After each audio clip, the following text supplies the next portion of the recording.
દરેકના હૃદય, દરેકના મન ખીલી ઉઠ્યા છે। સત્સંગજી, આપ સૌ જાણો છો કે આખા વિશ્વની અંદર આજે બાબાજીનો જન્મ દિવસ ઉજવવામાં આવે છે। તો સત્સંગજી, હરેક સંતો મહાપુરુષો આજે તન મન ધનથી સંતો મહાપુરુષોની સેવા કરી અને સત્સંગજી ભજન, વિચારો, સંતોનો સંગ, સત્સંગજી જે મહાન ભાગ્યશાળી હોય તેને જ મળતો હોય છે।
નિરાકાર પ્રભુ હરિયુગમાં પુસ્તકોનું રૂપ લઈ અને ધરતી ઉપર અવતરી સંગતજી, સત્સંગતજી અને જગત અને ત્રીજા સંગતજી કે જે રામ આવ્યા, કૃષ્ણ આવ્યા, સત્સંગતજી બુદ્ધ ભગવાન આવ્યા, કબીર સાહેબ આવ્યા।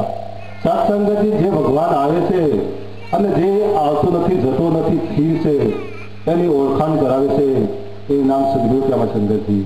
સત્સંગતજી સદગુરુની નિશાની હોય, એક જ પલમાં પરમાત્માનું દર્શન કરાવે કે જે પરમાત્મા આખી સૃષ્ટિના અંદર સમેલો છે, કે રજોરજમાં છે, પાનમાં છે, અંગ છે, સર્વત્ર સંગતિ છે।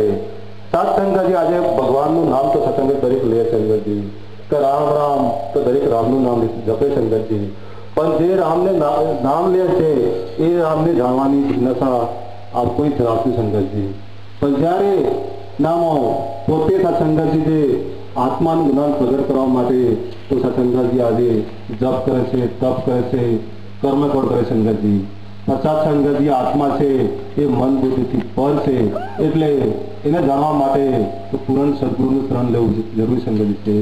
સત્સંગતજી આજે જોઈએ સંગતજી કે રામદેવ રામને પણ દૂર કરો સંગતજી, કે રામ પોતે અવતાર હતો, સત્સંગતજી આજે આખા પ્રભુને જાણવા માટે વશિષ્ઠના ગુરુને શરણમાં ગયો ને વશિષ્ઠ ગુરુએ જ્યારે એને બ્રહ્મજ્ઞાન ખોલી બતાવ્યું ત્યારે રામે કીધું કે એક ફૂલને કસડામાં વાર લાગી જાય પણ બ્રહ્મજ્ઞાની સદગુરુ મળે તો એક પલમાં દર્શન થાય સંગતજી। તો આવો આજે સદગુરુ બાબા હરદેવસિંહ મહારાજ સંગતજી આજે પરમાત્માને એક પલમાં દર્શન થાય સંગતજી।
प्यारे सत्संग जी आज महानग्न गोठवायो तेम प्यारे सत्संग जी दूर दूर गाम थी તેમજ અમદાવાદથી જે ગુરુ પધાર્યા તેમના પ્યારે સત્સંગથી સૌના દર્શન કરી દાસ ખૂબ જ આનંદ અનુભવે છે.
આવેલો જન્મ ના વેડફી નાખીએ. એક કિંમતી સમય છે સત્સંગ. જરા એક સુતા સુતા આપણે 10 મિનિટ રાત્રે સુતા સુતા વિચારીએ તો સત્સંગ એક ખરેખર આવો જન્મ એક સોનેરી અવસર है સત્સંગ. તો સત્સંગ આપણે સાચો ગુરુને આપણે અત્યારે અમદાવાદથી ગુરુ આવા છે. સત્સંગ તો અજાણમાં હોય તો જ્ઞાન લઈ લઈએ તો સત્સંગત અકારા મેળ તો સત્સંગત અજવાળું થઈ જાય છે. તો સત્સંગત આ આપનું નથી, આ શરીર આપનું નથી, આપનો ઘર-બાર આપનું નથી, આ આપણા રૂપિયા દોલત ગાડીઓ આપણી નથી. સત્સંગત એ તો આ ધણીની છે. સત્સંગત આપણું કશું નથી. સત્સંગત આપણી તો એક કમાણી છે, એક ભક્તિ, સાચી ભક્તિ એ